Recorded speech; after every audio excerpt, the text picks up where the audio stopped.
Hey, it's Sri here. In today's video, I'm going to talk you through 4 ways to rebuild your relationship or marriage after there's been infidelity. Now, before we dive in, I just want to let you know that I'm opening up some spots for my free masterclass training, which will talk you through the 3 steps my client Sarah used to be able to save her marriage in less than 60 days. You'll absolutely love it. So all you need to do is just stick around to the very end of this video and I'll give you all the details on how you can access it. Now make sure you hit the subscribe button below so that every week you get access to my latest videos teaching you specifically about how you can go about saving your marriage, how you can go about really learning more about male psychology and really becoming the best version of yourself as you navigate your way through some really difficult times in your relationship or marriage. Now if we haven't met before, my name's Sri Rajasekar and I help women from all over the world to be able to really improve the quality of their marriages and really teach them specifics about males and how their mindset works, because it is very different to how women work typically in heterosexual relationships. And so really what I want to do is teach you some specifics about how you can really get to the bottom of the male mind so that you can improve the quality of your relationship and in particular the communication between the two parties as well. Now firstly, if you've been on the receiving end of infidelity or cheating of some sort, my heart goes out to you because I know it is honestly one of the most painful things that one can go through in a relationship.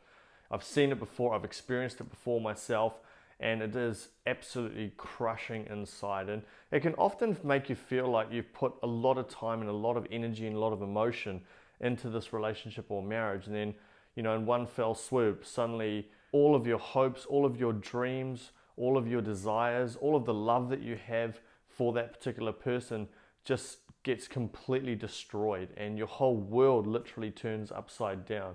And so once again, if you're going through this, my heart goes out to you.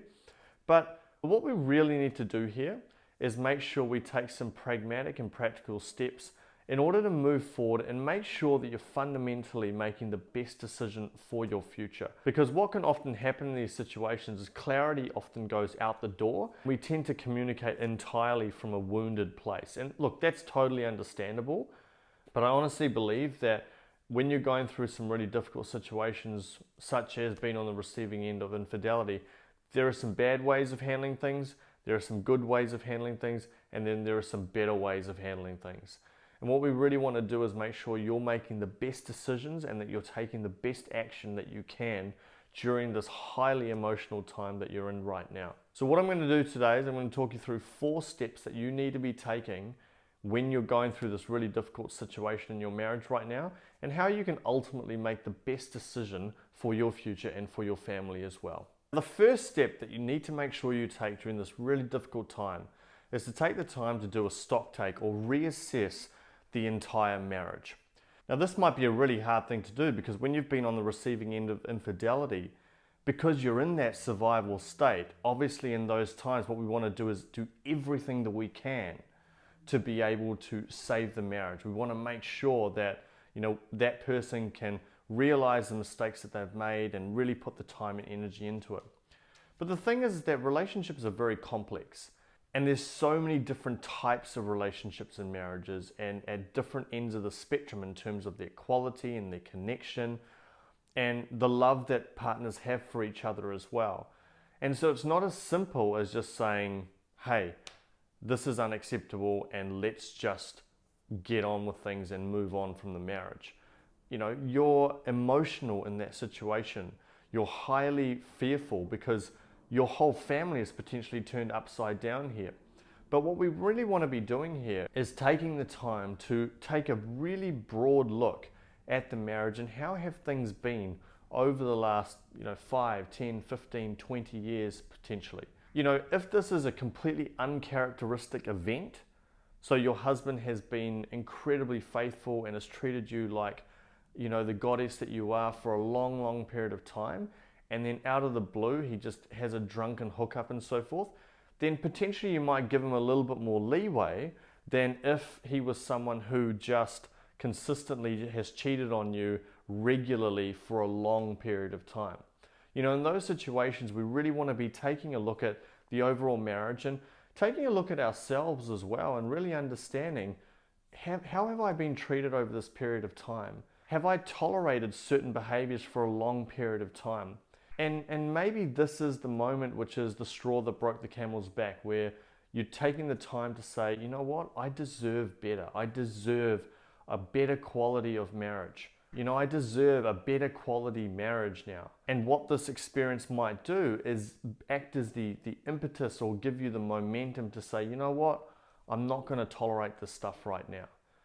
I'm not going to tolerate this sort of behavior anymore, because it is simply holding me back and it is crushing me on a day-to-day basis. And to be perfectly honest, I just don't want that for you. I don't want you to be suffering all the way through a marriage, because that's not what marriage is about.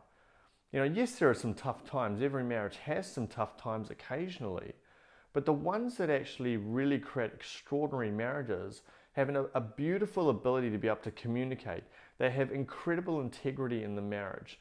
They have this desire to want to grow together rather than just coexisting in a house. You know, to me, that's not a high quality marriage. So this is really an opportunity to reassess the entire marriage and just have a look at, okay, how have I been treated over a long period of time?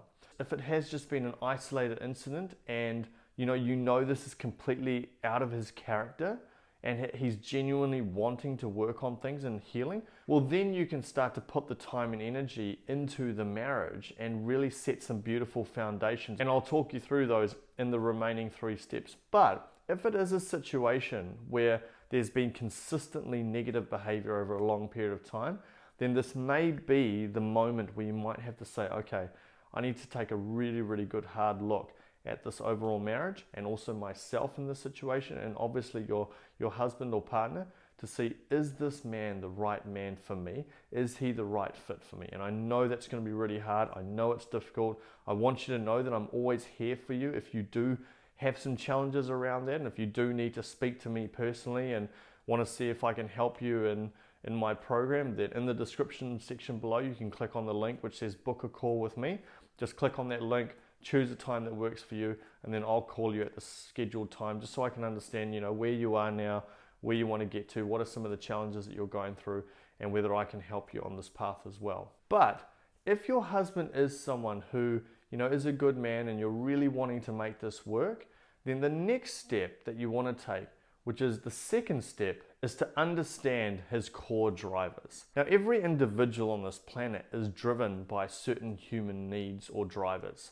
Now, for a man, those drivers tend to be a little bit different than, say, a lot of women. Now, yes, this is a generalization, but I've seen over 10 years in working in this industry, these patterns are pretty consistent. And for men, one of the biggest drivers for them is this need to feel significant and special. And so what you often find is that in a relationship or marriage, a lot of the times, because problems arise in marriages and relationships and we end up on autopilot a lot of the time, and when the relationship is on autopilot, unfortunately what happens is both partners aren't meeting each other's needs. And in particular for men, if they aren't made to feel, you know, special and unique and respected and so on, what happens is after a while they start to shut down. You know, they start to become a fraction of their sense of self. They're not able to step up and be a man, be the way in which they want to be and really connect in with their own masculine energy. And when they don't connect in with their masculine energy, then what's going to happen is they're going to gravitate to areas in their life where they can actually experience that. And often that's at work, often that's playing sports, often that's hanging out with friends. And unfortunately, sometimes it can be where they are experiencing the attention of another woman that makes them feel, you know, really, really special, respected, like a man in a way. And then they end up gravitating towards that person. And sadly, that can often lead to some form of infidelity, whether that be emotionally or physically. And look, once again, I just need to be clear here that I'm not saying that this is your fault in any way, because the man in that situation, if the relationship has deteriorated, you know, a man has every responsibility to be able to step up and say, look, honey, we've got some challenges here, we need to work through them and so forth. You know, if that conversation hasn't been had, if there's been no actual effort to put in order to actually make it work, and he's just gone off and done what he's done, then, you know, I don't condone that behavior in the slightest. But what we do need to do is still understand that person's world. You know, we've got to empathize with where they're at. You know, at the end of the day, whilst their behaviors are not good enough, they're still a human being at the end of the day. And as human beings, we all make mistakes. We're not perfect. We've all had moments where we've gotten a little bit emotional and done things that haven't necessarily been for our greatest good. But it's extremely important that you do have an empathetic approach towards him so you can understand what is it that's driving him. And I think once you start having those conversations and really get to know, where he's at and what are the challenges that he was going through and, how things evolved over the last, 10, 15, 20 years and so on.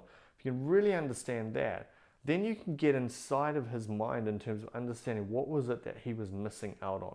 And then from there, you have the data, the information there that you can use to start moving forward and to actually improve.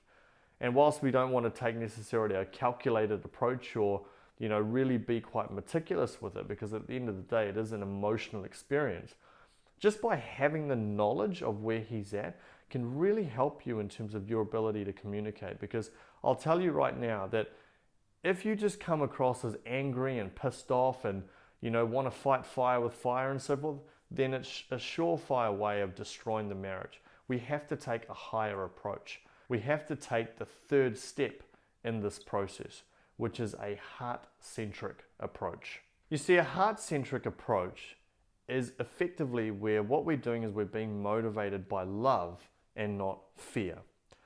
And a lot of the decisions that we make in these situations often come from a fear-driven place. And when we're coming from a fear-driven place, we act irrationally, we do silly things, we're not able to really connect with where that person is at emotionally at that moment in time. And often when people go off and do silly things, it's often because they're coming from a place of fear. And even when we talk about someone who's engaging in infidelity, once again, it's coming from a place of fear for them. It's not coming from a place of love. They're not connecting in with the love inside of them, they're connecting in with the fear inside of them.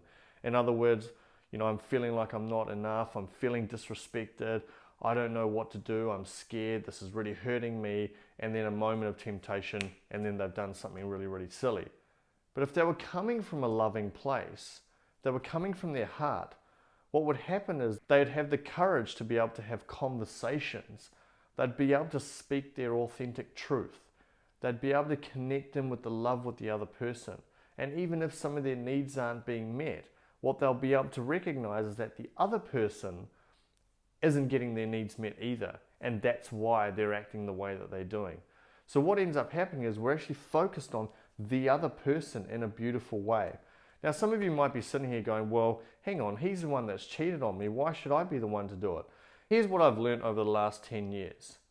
Every time I have spoken to a man who has actually cheated on their partner, what they've always told me is that they were hurting, they were struggling, they were going through some difficult things, and it ended up resulting in them acting in silly ways. Now, all of them were apologetic for their behaviors, but my point is that they were also going through some difficult times, as were their partner. Now, as I said, I don't condone the behavior in the slightest, but my point is that because of the human nature of who we are, sometimes people don't necessarily have the benefit of acting logically and rationally in highly emotional times. And so what they do is they go off and act in silly ways.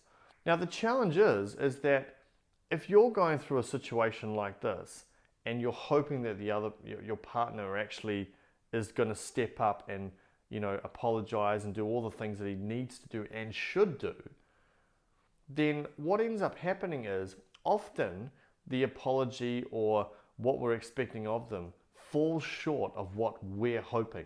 And why is that? Because often in relationships, men and women approach things in very different ways. A man often doesn't recognize that it's extremely important to be able to consistently provide that reassurance and to constantly provide that love and so forth. And a lot of times women don't quite understand that for a man, he just wants to put that aside and just move on and forget about the past. And so you get these conflicting views in terms of how to approach a situation where there has been infidelity, and that causes more problems over the long run. And what I truly believe is that because you're watching this video, and you're someone that is obviously wanting to learn and wanting to grow, this is actually where in our lives we have to come from a place of ownership. We have to take ownership, and we have to take the lead as well, as best as we possibly can. But that lead needs to come from our heart. It means that we have to recognize that the other person was wounded when they did what they did. Now, as I've said before, sometimes there are examples of your narcissists and your sociopaths and so forth who go off and do these silly things, but they're just not very good people, and they act in really, really aggressive and just destructive ways. So just putting those individuals to the side for a second, assuming your husband is a good man, if you can come from a place of recognizing that he was just wounded at those times, what that's going to do is it allows you to really make sure that you're understanding and empathizing their viewpoint, which then will lower their resistance. So you're going to actually get more quality information from them, and you're going to be able to fast track the healing process rather than getting angry and getting defensive and getting annoyed at the other person, because then he's going to feel, well, you know what, she's not listening to me, she just thinks it's my fault, I'm to blame all the time, and so on.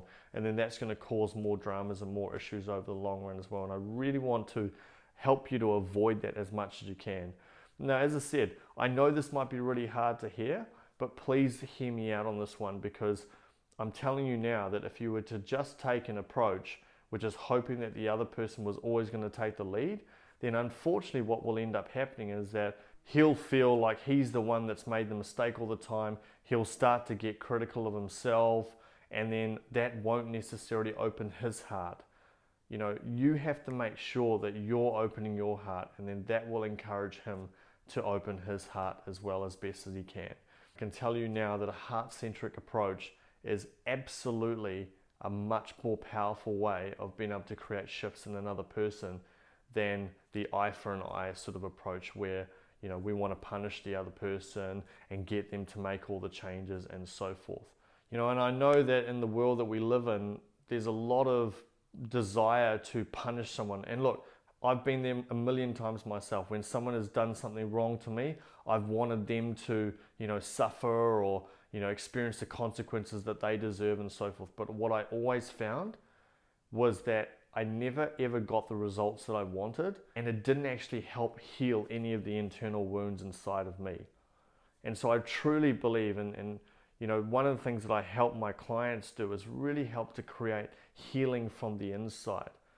And when we truly heal from the inside, that's when the magic happens. That's when the transformation comes. So really make sure that you're taking a heart-centric approach, really understanding the other person and recognizing that as human beings, we all make mistakes, and that's the way we want to approach this. We want to do the best that we can with the resources that we have. And the fourth step that you want to take during this difficult journey of yours is to heal from within. You know, you're going to be hurting in so many ways, and you're going to have so much pain inside and so many feelings of, you know, rejection and inadequacy and just feeling not good enough and just feeling this horrible heartbreak. And, you know, as I said, my heart goes out to you. But this is also a massive opportunity for you as well. And I can tell you now, with so many women that I've worked with, a lot of the times that they often tell me that this situation where they've been on the receiving end of infidelity, even though it's been the most painful time of their lives, it also created an opportunity where they were able to experience massive healing from the inside, like true transformation. And so many clients have messaged me years later, have told me, oh my God, Sri, like a lot of the work that we did has just helped me so much, and got to a place where I was able to find the love of my life, and we're in the most extraordinary marriage right now and so forth. And that's all come because we have to recognize that relationships are often a reflection of our own internal challenges. And I know that's hard to hear, but seriously, if we can take this approach, we can recognize a lot of the healing has to come from within first. It's amazing what can happen. It's amazing the transformation that can come. And you'll feel amazing. You'll be able to wake up in the morning with a big smile on your face, and you'll just feel this love in your heart, and you'll feel this openness and this feeling of empowerment, and feeling like you're good enough, and feeling that you're worthy of love. And it's just such a beautiful experience. But that doesn't come unless we start facing it, that we start confronting it. And often when we are on the receiving end of infidelity of some sort, we're always looking at the other person and feeling as if they're the ones that have done this to us. But the truth is that whilst they've engaged in those behaviors and it's not acceptable behavior, what we need to recognize and see this as is an opportunity, a seed of opportunity where we can actually heal from within.